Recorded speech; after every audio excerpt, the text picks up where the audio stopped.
අද මිනිසයා පැමිණ ඇත්තේ ඔවුන්ට කළ නොහැකි කිසිවක් නැතයි යන තත්වයටයි. කිසිවකට සම කළ නොහැකි අභිමානවත් සංස්කෘතියක් අප ගොඩනගා ඇත. ගෝලීය sannivedanaය හා තාක්ෂණය විසින් බිහි කර ඇතේ අපේ කල්පනා ලෝකය තුල යම් කලක පැවතුන ලෝකයයි. දැන් ලෝකය විශ්ව ගම්මානයක් බවට පත් වී ඇත. සෑම දිනකම අපේ ආශාවන් වලට එරෙහි විය නොහැකි සීමා රහිත ලෝකයක් සාදමින් කළ නොහැකි සියල්ල කළ හැකි බවට පත් කර ඇත. කෙදිනකවත් නොනවතින අපේ සංවර්ධන ගමනේ ඉලක්කය කුමක්ද? සංවර්ධනය කරා මෙසේ දිව යෑමේදී අපට අපවම අමතක වී නැද්ද?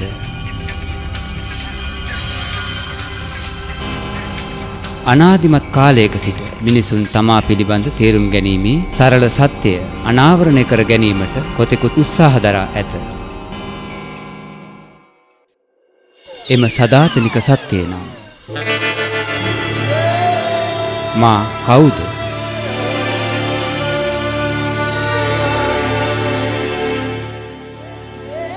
සෑම මිනිසෙක් තුළම මෙය තේරුම් ගැනීම සඳහා වූ පැතුම ස්වභාවිකවම අන්තර්ගත වී ඇත.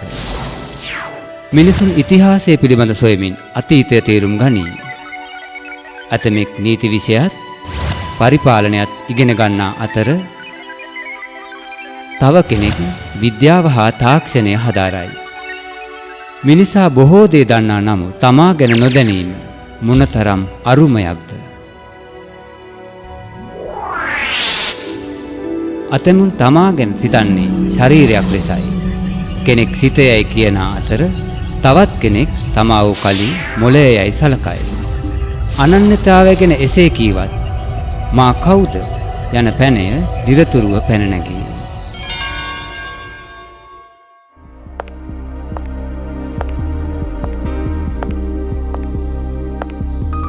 මා මගේ දෙපා මගේ දෙයත් සහ මගේ ශරීරය කියන විට ඉන් අදහස් වන්නේ කුමක්ද? එහි තේරුම මා මෙම අත්පා හෝ ශරීරය නොවන බව නොවේද? ඉතින් මගේ ශරීරය යයි කියන්නේ කවුරුන්ද? කවුද ඒ මා? විද්‍යාඥයින් හා වෛද්‍යවරුන් සිත, මොළය, බුද්ධිය ආදිය ගැන අභියෝගාත්මක ප්‍රශ්නවල පැටලෙයි. මේවා තර්කානුකූල කිරීමට මරණාසන්න අත්දැකීම්, ශරීරයෙන් බැහැර අත්දැකීම්, සිහින සහ පෙර උපත් පිළිබඳ කියන අවස්ථා යොදා ගනී. එවිට නැවත පැන නැගෙන්නේ මේවා කියන්නේ කවුද? අත්දකින්නේ කවුද? යන ප්‍රශ්නය.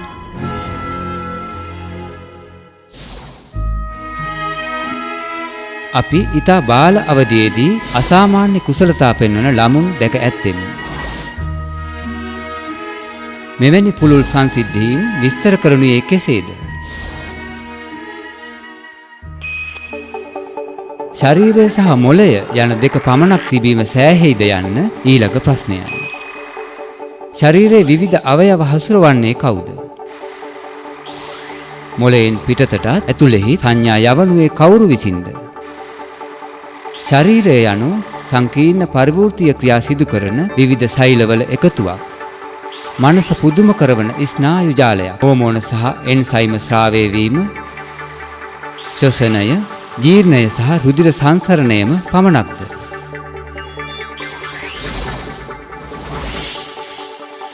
මරණය තෙක් මේ සියලුම ක්‍රියාකාරකම් සිදුවීම තීරණය කර හසුරුවන්නේ කවුරුන්ද? සිතිවිලි පැන නගින්නේ කොයි බින්ද? ඒවා ශරීරය සමග සම්බන්ධ වන්නේ කෙසේද? සිතිවිලි වල මූලාශ්‍රය මොළයද? එසේ නැතිනම් මොළය ක්‍රියාත්මක කරන තවත් යමක් ඇද්ද? සිතිවිලි භෞතිකද අදි භෞතිකද?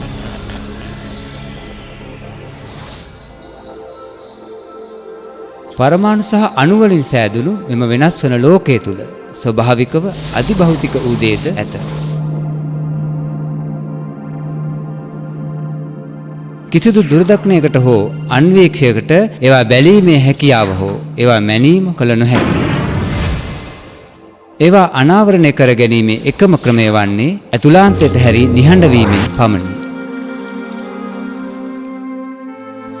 දැන් අපි මා කවුද යන්න පිළිබඳ වූ සදාතනික සත්‍ය දැන ගැනීම සඳහා අත්දැකීම් සහිතව පරිපූර්ණ තොරතුරු සහිතව අනාවරණ ගවේෂණාත්මක හා අසහාය වන ගමනට පිවිසෙමු.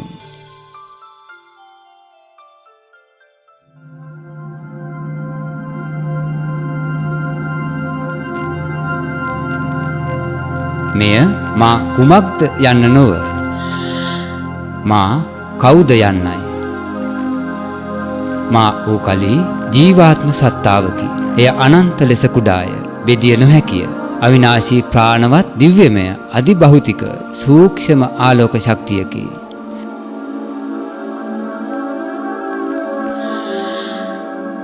ශරීරය තුල මෙම ජීවාත්ම සත්තාව තිබෙන තාක් ශරීරය සජීවී යයි කියවේ.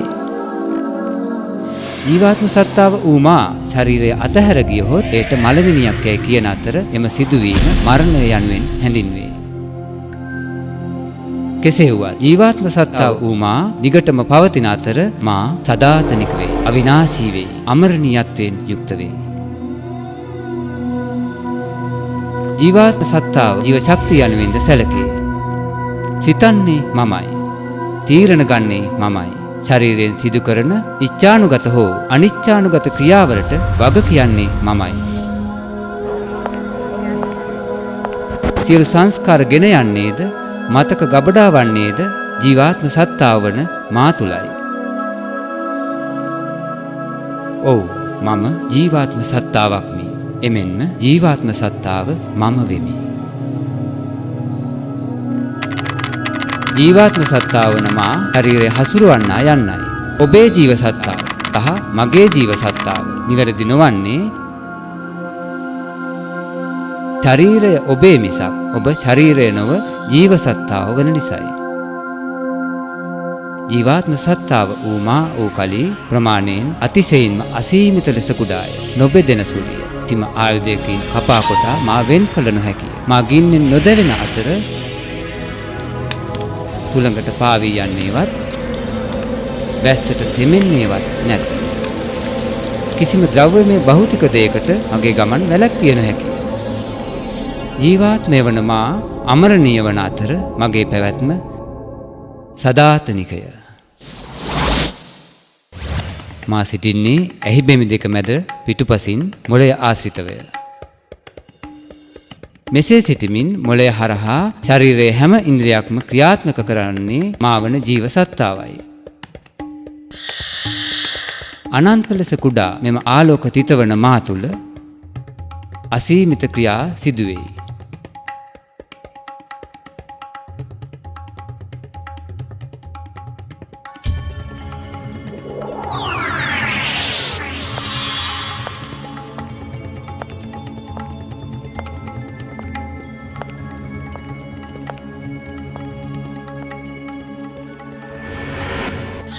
ජීව සත්තාව වන මා සහජයෙන්ම මටත් මගේ ශරීරයටත් හිතකර හා අහිතකර දේ දන්නා නමුත් එම ඥානය ග්‍රහණය කර ගැනීමට මට අමතක වී ඇත.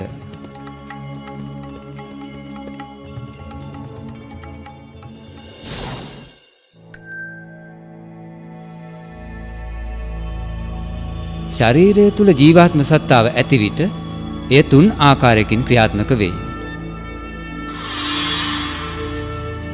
මේවා වූ කලී මනස, බුද්ධිය හා සනිටුහන් හෙවත් සංස්කාර වෙයි.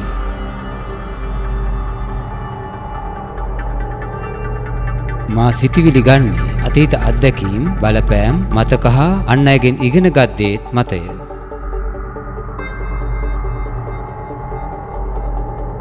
මෙසේ සිතිවිලි බිහි කරමින් අත්දැකීම් ලැබීමේ හැකියාව මනස යනුවෙන් හැඳින්වේ. ඇතැම් විට මා නොදැනීම අනවශ්‍ය සිතිවිලි වල පැටලේ. ගලාගෙන යයි. මේ සිදුවන්නේ කෙසේද යත් යටසිතේ පෙර සිදු කළ ක්‍රියා මගින් ඇති වූ සනිටුහන් කරන කොටගෙනය.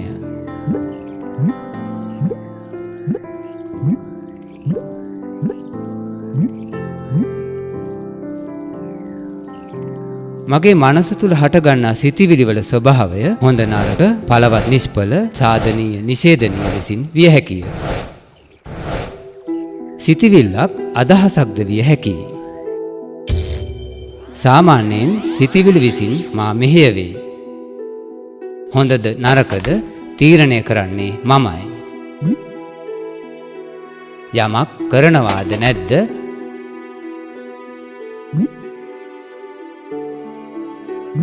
සිතිවිලි තෝරා බේරා ගනිමින් තීරණ ගැනීමේ මෙම හැකියාව බුද්ධිය යනුවෙන් හැඳින්වේ. තීරණ මත පිහිටා ජීවාත්ම සත්තා වූ මා ක්‍රියාවක් කරමි. ක්‍රියාව ජීවාත්ම සත්තා වන මා තුළ සනිටුහනක් ඇති කරයි. ඒ සිතිවිලි රටාවට බලපායි.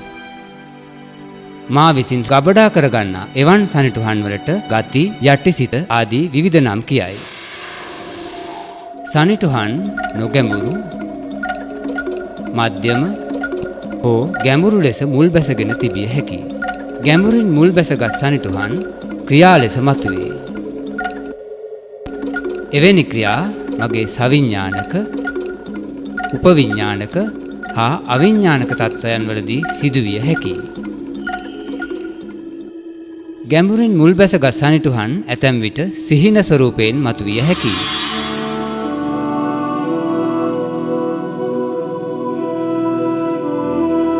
සිහින වූ කලී කෙනෙක් විසින් බොහෝ කාලයක් තුල කරන ලද ක්‍රියා ඇති කළ ගැඹුරු සනිටුහන් වල ප්‍රතිඵලයයි.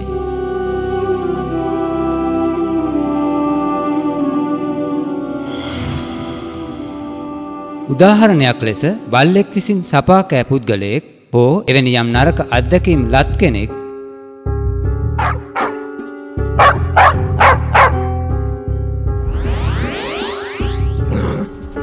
බල්ලෙක් දුටු පමණින් බිය විය හැකියි.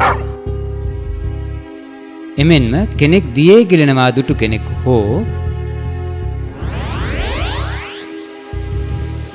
ජලයෙන් පීඩා විඳි කෙනෙක් ඊට බොහෝ සෙයින් බිය විය හැකියි. අමුතු බියක් වර්ධනය වේ. ගැඹුරින් මුල් බැසගත් සනිටුහන් ඉතා බලවත්ය. කිසියම් දෙයක් ගැන නැවත නැවත සිතීම හෝ ක්‍රියා කිරීමෙන් එවැනි ගැඹුරු සනිටුහන් ඇතිවිය හැකිය. නිෂේධනීය සනිටුහන් වර්ධනය කළ කෙනෙක් තමාට අවැඩක් කරගන්නවා පමණක් නොව සමාජයටත් ලොවටත් නිෂේධනීය පැතිරීමට මාධ්‍යයක් වේ.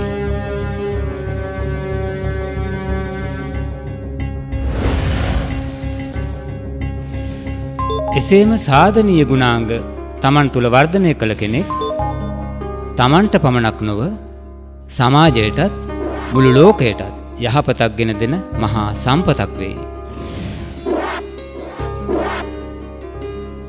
සාමාන්‍යයෙන් සාධනීය සිතිවිලි වේගයෙන් අඩුය, ස්ථාවරය. සිතිවිලි එසේ අඩු වේගයකින් නියත ලෙස පිළිවෙලකට ඇති විට බුද්ධියට නිවැරදිවම හා පැහැදිලිවම තීරණය ගත හැකි වෙයි. එහි ඵල වශයෙන් ලැබෙන හැඟීම්ද ප්‍රියජනක වෙයි. එවැනි අයගේ ස්වභාවය ස්ථාවරය, සංසුන්්‍ය. අනෙක් අතට නිෂේධනීය සිතිවිලි සාමාන්‍යයෙන් පිළිවෙලක් නොමැතිව විසිරුණු ගතියෙන් යුක්ත වී වේගවත් වන අතර කාංසාව, පටලැවිල්ල, අනාරක්ෂිත බව හා බිය වැනි නිෂේධනීය හැඟීම් ඇතිවීමට හේතු වෙයි. එසේ ඇතිවුණු සනිටුහන් නැවත නැවතත් විවිධ අවස්ථාවලදී මනසට බලපෑම් ඇති කරයි. එහි ඵලයක් ලෙස බුද්ධිය සිතිවිලි විශාල ප්‍රමාණයකින් පිපිරී යයි. එවැනි අවස්ථාවන් වලදී බුද්ධියට නිවැරදිව විනිශ්චය කිරීමට නොහැකි වී අවුලටපත් වේ. ජනප්‍රිය වචනයෙන් කියනවා නම් ආතතිය ඇතිවේ.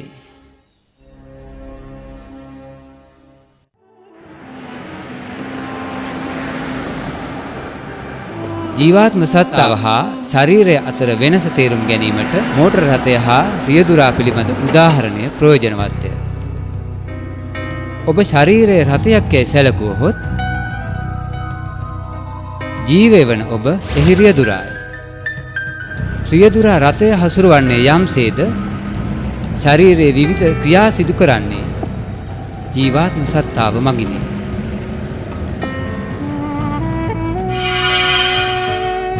මොනතරම් හොඳ මෝටර් රථයකට වුවත් රියදුරෙක් නොමැති වූ විට කිසිවක් කළ නොහැකිය.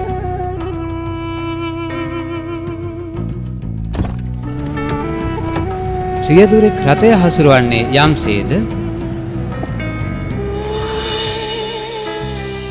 ජීවාත්ම සත්තාව ශරීරය පාලනය කරයි. උගුර දිව හා කට කතා කිරීම සඳහා යොදාගන්නේ මමයි. ශරීර ඉන්ද්‍රයන් කෑම හෝ බීම ගන්නේ මගේ උපදෙස් මතයි. එමෙන්ම කන් මගින් ධ්වනි කම්පන අසන්නේ මාවන ජීවයයි.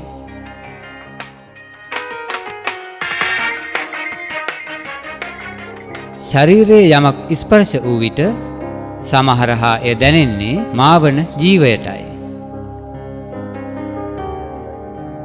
ඇස් වලින් බලන්නේද සියලු වස්තුන් හා ජවනිකා නනඹන්නේද ජීව සත්තාව වන මා විසිනි. කෙටියෙන් කියතොත් මොළය ඇතුළුව ශරීරයේ විවිධ ඉන්ද්‍රයන් මගින් සෑම සියලු ක්‍රියාවක්ම කරන්නේ ජීවාත්ම සත්තාවයි. ඉන්ද්‍රියවල උපකාරයක් නැතිව ජීව සත්තාවට ක්‍රියා කළ හැකි අවස්ථාද තිබේ. මෙම සංසිද්ධිය හඳුන්වන්නේ ESP හෙවත් 6 වැනි සංවේදය හෝ අතීන්ද්‍රිය ග්‍රහණය ලෙසයි. භෞතික ඉන්ද්‍රයන්ගෙන් හෝ පෙර අත්දැකීමකින් තොරව ජීවයට තොරතුරු ලබා ගැනීමේ හැකියාව යනු අතීන්ද්‍රිය ග්‍රහණයයි. ජීවාත්ම සත්තාවේ ESP මගින් කෙරෙන ක්‍රියා ලෙස ටෙලිපති, අනාගතය පෙනීම, පේන කීම, ප්‍රතිභා ඥානය, ඉන්ද්‍රිය පහේ උපකාරයෙන් තොරව මිනිසුන් හෝ සිදුවීම් පිළිබඳ දැනීම ආදිය දැක්විය හැකිය.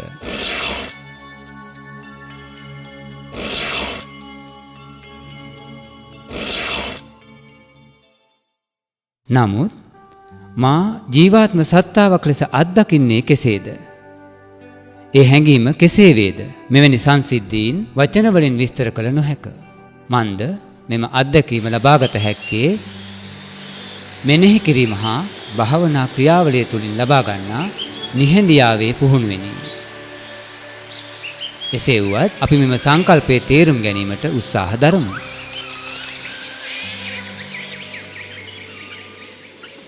සියලු අවයව ඇති විශාල කෘත්‍රිම මනුෂ්‍ය ශරීරයක් ගැන සිතන්න. ඔබ ඇස්නම් ජනේල පිටුපස පුටුවක් මත අසුන්ගෙන සිටින්නේ නම් ඔබේ අත්දැකීම කුමක් වෙයිද? ඔබ ඇස්නම් වූ ජනේල තුලින් බලන විට ඔබ ජනේලය නොවන බව නොදැනෙයිද? ශරීරය තුල අසුන්ගෙන සිටින ජීවාත්ම සත්තාවටත් හැඟෙන්නේ එලෙසටයි. ජීවාත්ම සත්තාව ශරීරයෙන් වෙන් වූවකි.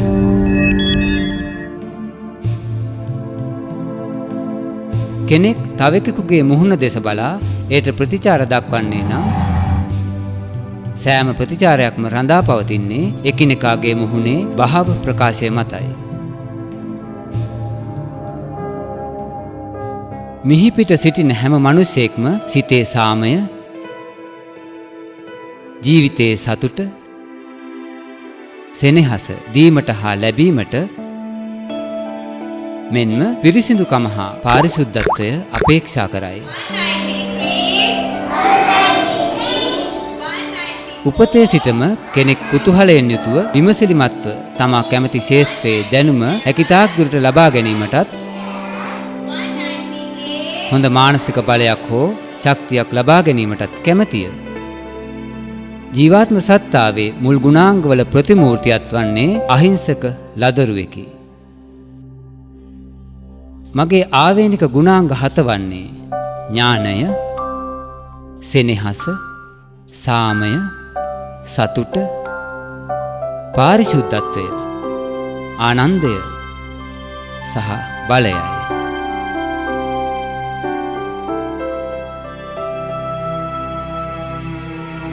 මුලදී මේ ලෝ සෑම කෙනෙක්ම සහජයෙන්ම මෙම සියලුම දිව්‍ය ගුණාංග 7 ප්‍රතිමූර්තීන්ය.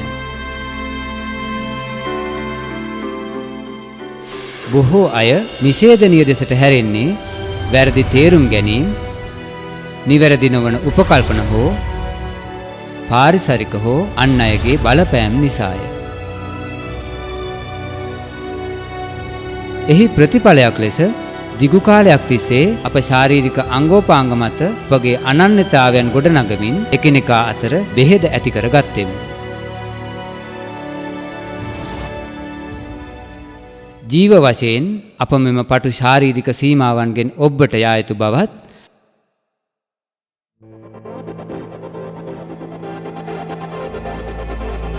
අප ජීවයේ මුල් ගුණාංග 7 ප්‍රතිමූර්තීන් බවත් අවබෝධ කර ගැනීමට දැන් කාලය එළඹ තිබේ.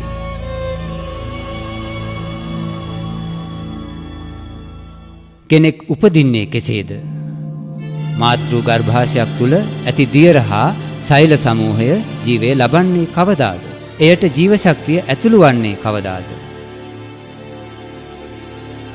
කලලයට මාස 3 සිට 5 පමණ වූ විට ජීව ශක්තිය ගලා ඒම ආරම්භ වන්නේ එය තුළට ජීව සත්තාවක් ඇතුළු වූ විටයි. ජීව ශක්තිය හෝ සජීවී බව වන්නේ ජීවාත්ම සත්තාවයි. සෑම අභ්‍යන්තර සහ බාහිර ශාරීරික ලක්ෂණයක්ම DNA ඇඟිලි සලකුණ ඇතුළු සෑම අවයවයක්ම තීරණය වන්නේ ජීව සත්තාව මත ගබඩා වී ඇති සනිටුහන් හා ගුණාංග මගිනි. වෙනත් වචන වලින් කියනවා නම් ජීවාත්ම සත්තාව වූ මා මගේ සිතිවිලි, ආකල්ප හා ක්‍රියා මගින් මගේ ශරීර ස්වභාවය තීරණය කරයි. ජීවාත්ම සත්තාවක් අලුත් ශරීරයකට ඇතුළු වූ විට අතීත ජීවිතයේ අත්දැකීම් අමතක වෙයි.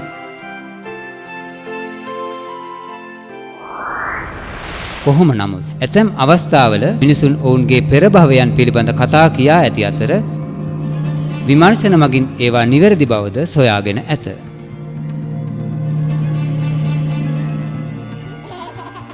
ලදරුවන් කිසිම හේතුවක් නොමැතිව සිනහවන හා හඬන අවස්ථාවන් අප දැක ඇත. මේට ප්‍රධානම හේතුව වන්නේ ඔවුන්ගේ පෙර භවයන්ගේ මතක සටහන් මතුවීමයි. අනෙක් අතට බලන කල මරණය යනු කුමක්ද?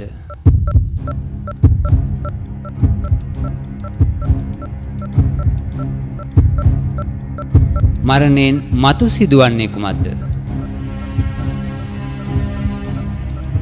ජීවත් වන කෙනෙක් අජීවී වන්නේ කෙසේද? මරණය යනු ජීවාත්ම සත්තාව ශරීරය අත්හැරීමේ අවස්ථාවයි.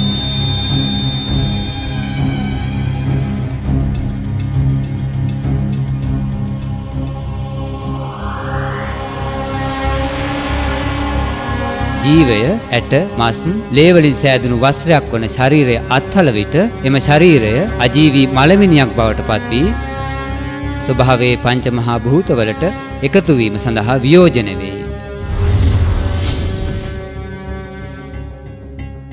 තමන්ගේම ශරීරය අතහැරීමෙන් පසු ජීවාත්ම සත්තාව වෙනත් මවකගේ ගර්භාෂය තුල පිහිටි කලලයකට ඇතුළු වෙයි. ඇපල් ඇටයකින් දොඩම් ගහක් හට නොගන්නාසේම මනුස්ස ජීවාත්ම සත්තාවක් වෙනස් සත්ත්ව ප්‍රභේදයක් තුළට ඇතුළු නොවෙයි. මානව ජීවාත්ම සත්තාව හැම විටම මානව ශරීරයක්ම ගනී. නව ජීවිතයකදී ජීවාත්ම සත්තාව නව අනන්‍යතාවයක් නිර්මාණය කොට නව සබඳතා, නව මිතුරන් ඇති කරගන්නේ කෙසේදයත් නාටකයක නළුවෙක් සුදුසු ඇඳුමක් ඇඳ පෙර නියම වූ වේලාවකදී ඔහුගේ භූමිකාව රඟන අයුරින්ම මෙම ලෝක නාටකයේද ජීවාත්ම නළුවන් ලැබෙන ඉඟියකට අනුව ඔවුන්ගේ කොටස් රඟපායි.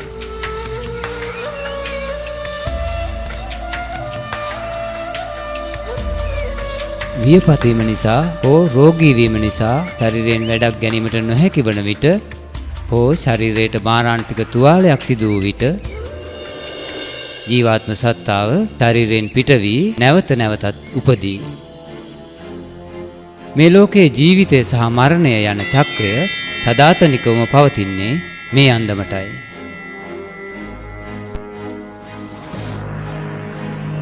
ලෝක නාටකය ලෝක ඉතිහාසය වූ කලී ජීවාත්ම සත්තා නළුවන් වෙන්වෙන්ව රඟන චරිත කොටස්වල එකතුවෙන් සෑදුණු නාටකයයි.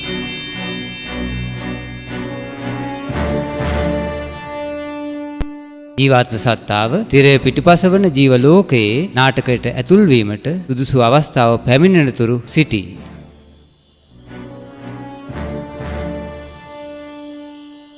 ජීවාත්ම සත්තාවක් මෙහි පැමිණි පසු අනෙක් සියලු ජීවාත්ම සත්තාවන් මෙම කරලියට පැමිණෙනතුරු මෙහි සිටිය යුතු වෙයි.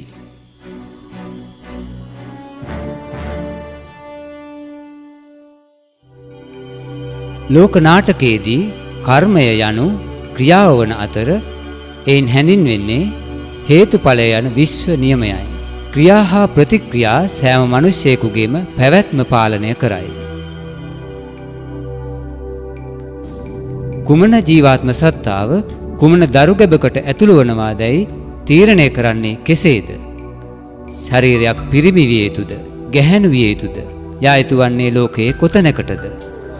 අප මෙහි සිටින්නේ කුමක් සඳහාද? මා මෙහි ඉපදුණු අතර ඔහු එහි ඉපදුනේ ඇයි? මා මෙසේ වෙද්දී ඇය එසේ වන්නේ ඇයි? ඒවා එසේ සිදුවන්නේ ඇයි?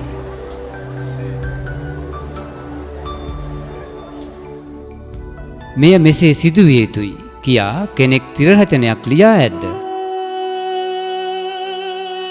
සෑම ක්‍රියාවක්ම මේ ජීවිතයේ හෝ ඕනෑම අනාගත ජීවිතයක ප්‍රතිඵලයක් නෙලා ගනී. මා සිදු කරන ඕනෑම ක්‍රියාවක ඵලය මට ආපසු ලැබේ යන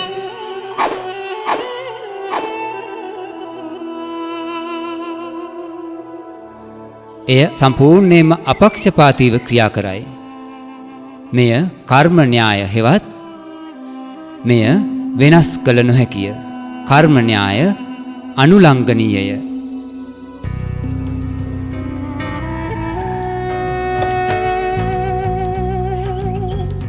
අප ගැළපෙන හා නොගැළපෙන ක්‍රියාවන් පිළිබඳ නිවැරදි ඥානය ලබාගත යුතු අතර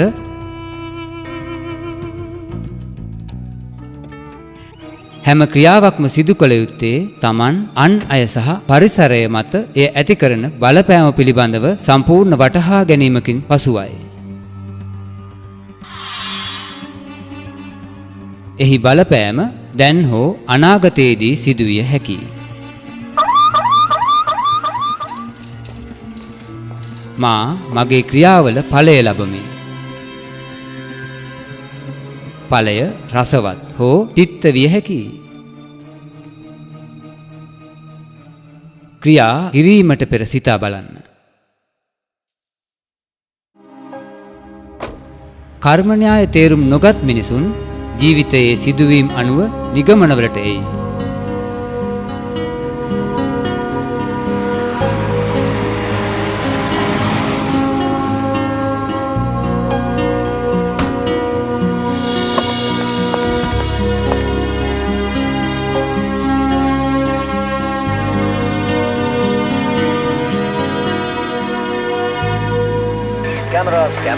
Cameras. तो चेहरे पे fresh look important part of fitness. Often the early onset. In a shocking incident today, British Airways flight BA582 from Mumbai to Manchester crashed while landing. සෑම සිදුවීමකටම හේතුවක් සහ නිමිත්තක් ඇති බව තේරුම් ගත යුතුය. The cabin crew are reported to be dead.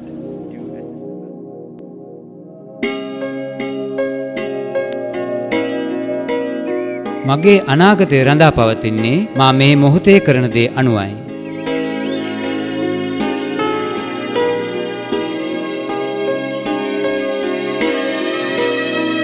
උසස් ක්‍රියාවන් හෝ කර්ම යන පෑනෙන් මම මගේ ජීවිතය සඳහා තිර රචනාව ලියන්නෙමි.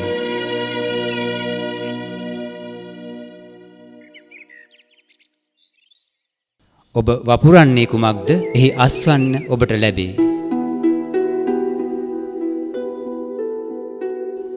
ස්වභාව ධර්මය බොහෝසේ සුන්දරය.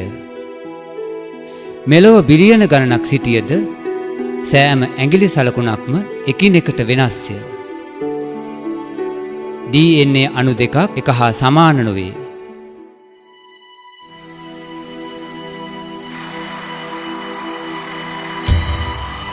පුද්ගලයන් දෙදෙනෙකුගේ ස්වභාවය කිසිවිට සමාන නොවන බව අප දැක ඇත්තෙමු. එයට හේතුව ඔවුන් අනන්ත ලෙස කුඩා වූ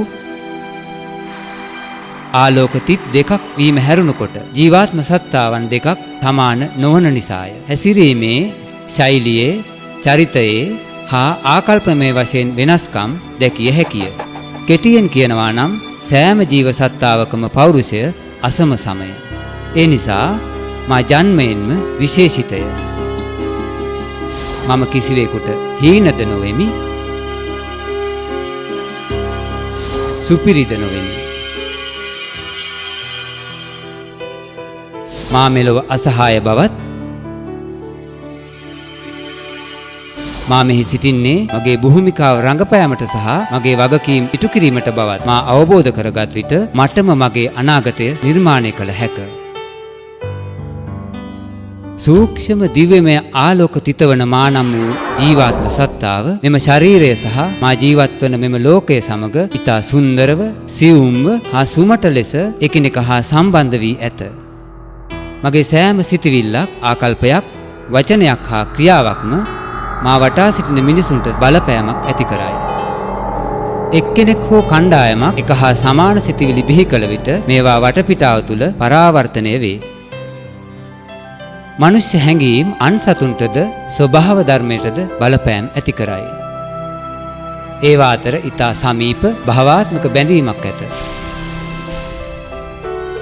ඒ නිසා මනුෂ්‍යයා ඇතුළු මිහිපිට සියලු ජීවීන්ගේ සතුට හා සුවතාවය වෙනුවෙන් අප සුබ පැතුම් පවත්වා ගැනීම අත්‍යවශ්‍යය. අප අවට සිදුවන සෑම දෙයක්ම විඥානයේ ප්‍රකාශනයකි.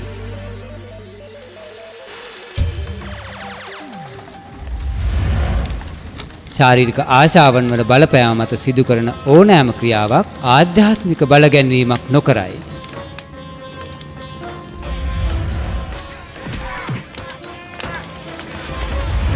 මේවා සමාජය තුළ කෝපය, වෛරය, ඊර්ෂ්‍යාව හා තණ්හාවේ හැඟීම් ජනිත කරන අතර ඒ තුලින් බෙහෙදවීම, අසාධාරණකම් සහ දුක් වේදනාවන් ඇති කරයි.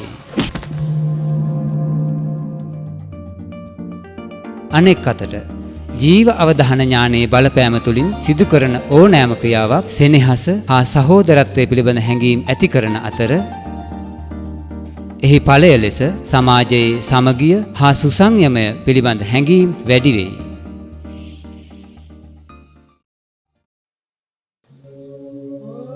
අප මෙතෙක් ලබාගත් දැනුම පදනම් කරගෙන ජීවාත්ම සත්තා විඥානය පුහුණු වීමට විනාඩි කිහිපයක් වෙන් කරවා ගමු.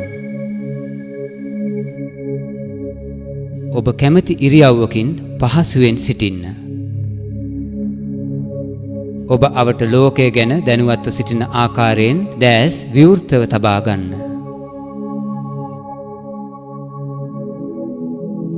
ඔබගේ සිතිවිලි හා විඥාණය අසුරා ගන්න. සිතිවිල්ලක් මෙසේ බිහි කරගන්න. මම සාමකාමී ජීවාත්ම සත්තාවක්මි. නරල මැදේ සිටින ඊතා කුඩා ආලෝක ලක්ෂයක්මි, තිතක්මි. මම ඇස් තුලින් බලමි. කන් තුලින් අසමි. නාසය තුලින් හුස්ම හා ගඳ සුවඳ ගනිමි. මුඛයෙන් කතා කරමින් සමෙන් ස්පර්ශය ලබමි. මා ශරීරය හසුරවන්නා වෙමි. මා ශරීරයෙන් පරිබාහිරව සිටින්නෙක්මි. මා මගේ සිතිවිලි නිර්මාණය කරන, පාලනය කරන පාලකයායි. මා ඇති කරන සිතිවිලි වලට මම වග කියමි. මා නම් වූ ජීවාත්ම සත්තාව තීරණ ගනිමින් මගේ ක්‍රියාවලට වග කියමින් මා කරන දේ පිළිබඳ සිහියෙන් සිටමින් මා මගේ ජීවිතය පාලනය කරමින් මගේ ඉරණම නිර්මාණය කරමි.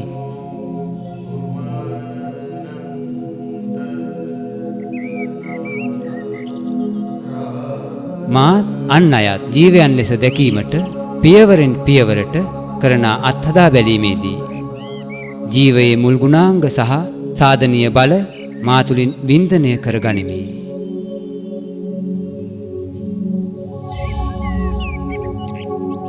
මගේ ජන්ම ස්වභාවය පිළිබඳ නිවැරදි අවබෝධය අන් අය පිළිබඳ ආකල්ප හැඩගැන්වීමට උදව් කරන අතර අන් අය හා යහපත් සබඳකම් ඇති කරමින්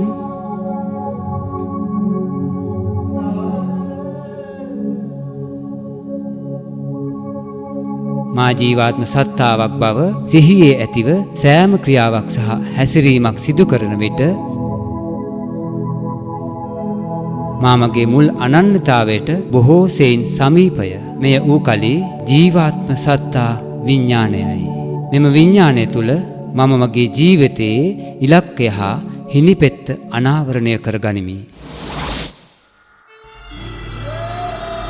එබැවින් අපි ජීවාත්ම සත්තාවන් යන අවධානය ඇතිව සියලු දෙනා කෙරෙහි ආධ්‍යාත්මික දැක්මකින් සහ ධනාත්මක ආකල්පයකින් දිවිගෙවෙන විට අපේ ජීවිත හා සමාජය සාමය පාරිශුද්ධත්වය සතුට හා සෙනෙහසේ ආලෝකයෙන් දීප්තිමත් වනු ඇත.